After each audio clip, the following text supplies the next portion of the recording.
우리가 신앙생활을 하다 보면 믿음을 지키지 못하고 도중에 그 믿음을 저버리는 경우들이 있습니다. 뭐 교회의 문제라든지, 그리고 성도들과의 문제라든지, 아니면 목회자와의 문제라든지, 또는 이제 내 삶의 그런 문제들로 인해서 많은 그리스도인들이 예수님을 떠나 살아가기도 합니다. 그런 성도님들을 주변에서 많이 보시고 또 경험해 보셨을 텐데, 가깝게 지내던 성도들이 그렇게 떠나가기도 하고 또 우리 가족이 그렇게 교회를 떠나가기도 합니다. 우리가 이걸 우스갯소리로 방학했다고 하잖아요. 신앙의 방학을 갖고 예수님을 떠나 살아가는 그런 그리스도인들이 있는데, 혹시 여기 우리 같이 예배드리시는 분들 중에는 그런 경험 없으신가요? 이런 이렇게 신앙생활 해오시면서 많은 기간을, 오랜 기간을 신앙생활 하셨을 텐데, 그 기간 중에 신앙을 잠깐 멈추셨던 적, 그런 적이 있으실지 모르겠습니다. 이렇게 한 분 한 분 얘기를 들을 수는 없지만, 여기 계신 많은 분들이 어떤 이유에서든, 그리고 알게 모르게 이런 신앙을 멈추고 신앙을 정체하는 그런 시간들을 겪어본 적이 있으실 거라고 생각합니다. 근데 오늘 말씀에서는 신앙을 저버린 죄, 진리를 떠나버린 죄에 대해서 말하며, 이 죄를 속죄할 제사가 없다고 그렇게 얘기하는데요.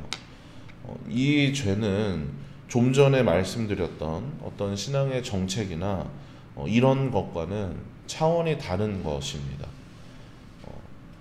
이 히브리서를 기록한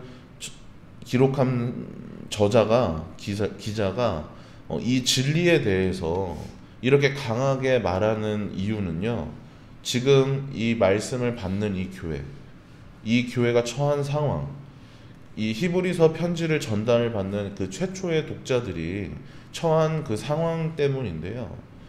히브리서의 최초 독자에 대해서 계속해서 이렇게 거듭해서 말씀드리는 이유는, 우리가 히브리서 말씀을 이해하는데 아주 중요한 정보이기 때문입니다. 아시다시피 히브리서는 유대교에서 기독교로 이렇게 넘어온 유대인 그리스도인들을 향해서 기록되었습니다. 그들은 삶에서 많은 어려움들을 겪고 있었는데요. 그 중 하나가 이제 유대인들의 핍박과, 그리고 다시 유대교로 돌아오라는 유혹을 받는 것이었습니다.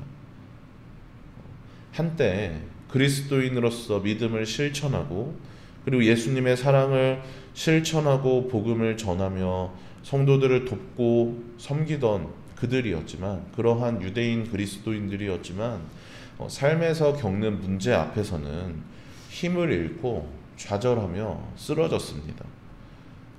그리스도인이라는 이유로 인해서, 예수님을 믿고 따른다는 이유로 인해서 그들은 많은 어려움을 겪어야 했는데요. 그렇게 많은 어려움을 겪는 그들을 향해서 유대인들은, 너희들이 지금 유대교를 버리고 기독교로 이렇게 가서 이런 일을 겪고 있는 것이라고, 하나님이 벌 주시는 것이다 하면서 다시 유대교로 돌아오라며, 다시 원래 그 신앙으로 돌아오라며 그리스도인이 된 그들을 유혹했습니다. 이것은 우리가 종종 이렇게 겪고 보는 그런 신앙의 방학, 어떤 정체기, 그런 개념이 아니라, 진리이신 예수님을 영접했음에도 이를 저버리고 다시 다른 진리를 찾아가는 것입니다. 예수님을 영접한 이가 이미 예수님의 그 구원의 은혜를 입은 사람이, 입은 자가, 그것을 알고 그 지식을 받고 그것을 영접한 자가 다시 예수님을 거부하고 뭐 부처라던가 알라신이라던가 이런 다른 신을 믿겠다고 하는 그런 격입니다. 히브리서를 기록한 기자는 이렇게 갈등을 겪고 있는, 그리고 그렇게 떠나가려 하는 유대인 그리스도인들을 향해서 아주 강력하게 말하고 있습니다. 유대교로 다시 돌아가는 것은 돌이킬 수 없는 죄악으로 빠지는 것이라고요. 그들에게 강하게 경고하고 있는 것이죠. 우리 26절, 27절 말씀 한번 같이 읽어보도록 하겠습니다. 시작. 우리가 진리를 아는 지식을 받은 후 짐짓 죄를 범한즉 다시 속죄하는 제사가 없고 오직 무서운 마음으로 심판을 기다리는 것과 대적하는 자를 태울 맹렬한 불만 있으리라. 네, 그리스도인에게 있어서 가장 두렵고 허망한 것이 오랫동안 교회를 다녔음에도 신앙생활을 열심히 했음에도 그 삶에 아무런 변화가 없고 구원에 이르는 은혜가 없다고 한다면 그것만큼 그리스도인으로서 두렵고 허망한 것이 없을 것입니다. 그러나 오늘 말씀에서 말하는 것은 이것과 다릅니다.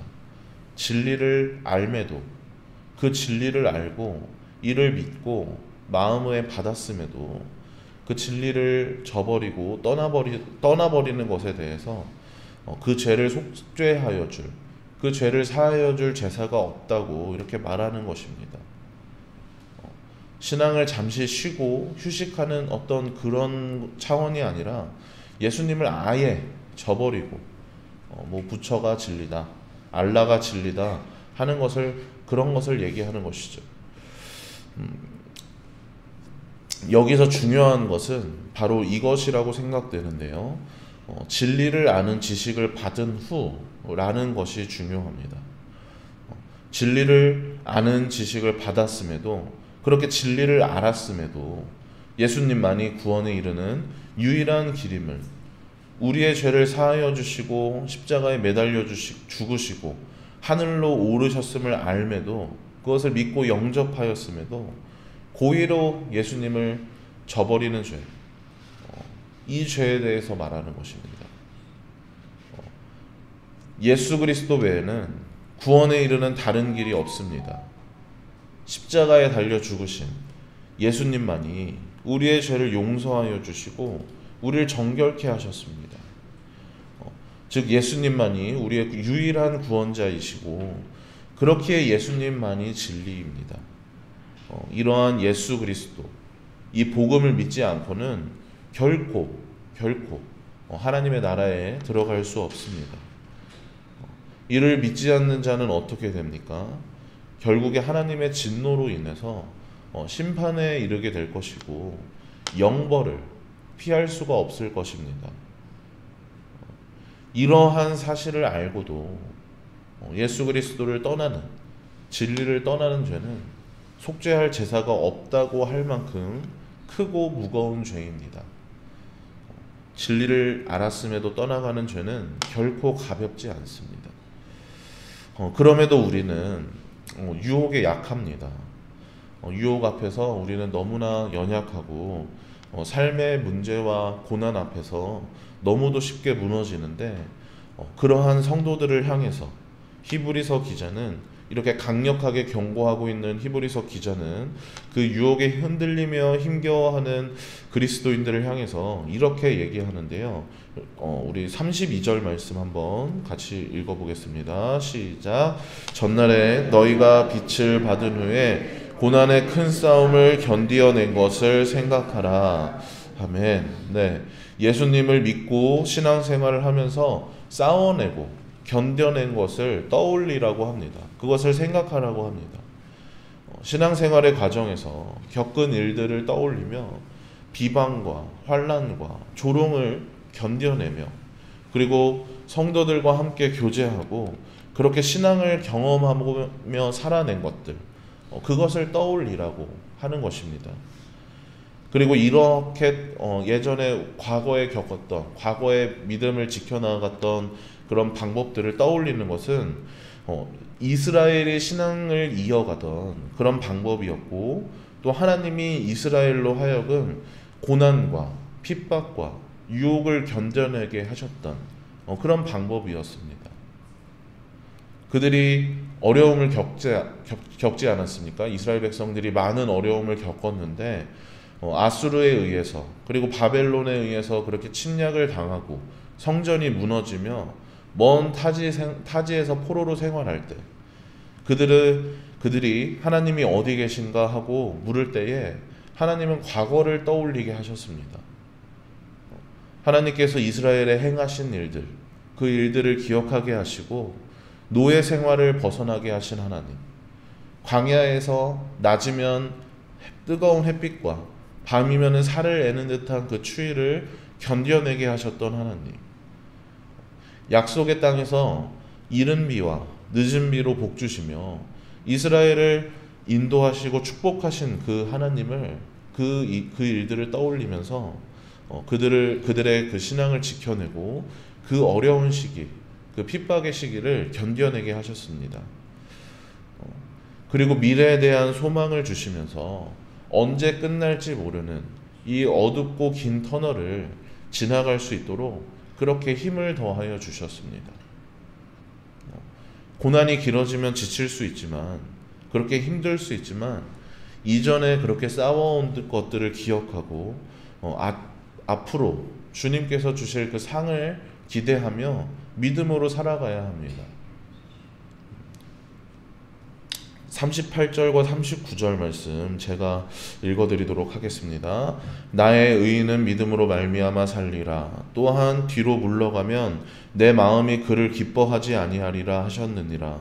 우리는 뒤로 물러가 멸망할 자가 아니요 오직 영혼을 구원함에 이르는 믿음을 가진 자니라. 아멘. 사랑하는 여러분, 우리는 오직 영혼을 구원함에 이르는 믿음을 가진 자입니다. 우리는 믿음으로 말미암아 살아가는 자들입니다. 어렵고 힘든 상황 속에서 믿음을 지키기 위해서는, 이렇게 우리가 살아가기 위해서는 인내가 필요합니다. 그리고 그 인내를 갖기 위해서는 믿음이 필요합니다. 그래서 인내가 부족할 때 믿음으로 이겨내고, 그 믿음이 약해질 때는 인내로 견뎌내야 합니다. 우리가 신앙생활 하다 보면 많은 어려움에 부딪히게 되는데, 그때에 언제 우리가 믿음의 진가가 발휘되냐면, 그렇게 어려움을 겪고 힘겨운 시기를 겪을 때 우리의 믿음의 진가가 발휘됩니다. 그 어려움을 어떻게 극복하느냐로 그 믿음이 나타나는 것입니다. 그리고 그러한 과정들을 겪어갈 때 우리의 믿음은 더욱 성장하고 장성한 분량으로 세워질 것입니다. 혹시나 지금 어려운 상황으로 인해서, 그것으로 인해서 지치고 그리고 믿음이 약해져 계신다면, 아니면 지금이 아니더라도 이후에 어떤 어려움에 의해서 예수님과 그리고 하나님과 멀어지게 된다면, 이전에 우리가 겪었던 그 은혜들, 그 감사들, 우리가 겪어왔던 그 시간들을 떠올리시기 바랍니다. 그렇게 거기에서 멈춰 계시지 말고 앞으로 나아가면서 어떤 상황에서도 믿음을 굳건하게 지켜내는, 그리고 그것을 행하며 살아가시는 여러분들이 되길, 그러한 삶이 되길 주님의 이름으로 소망합니다.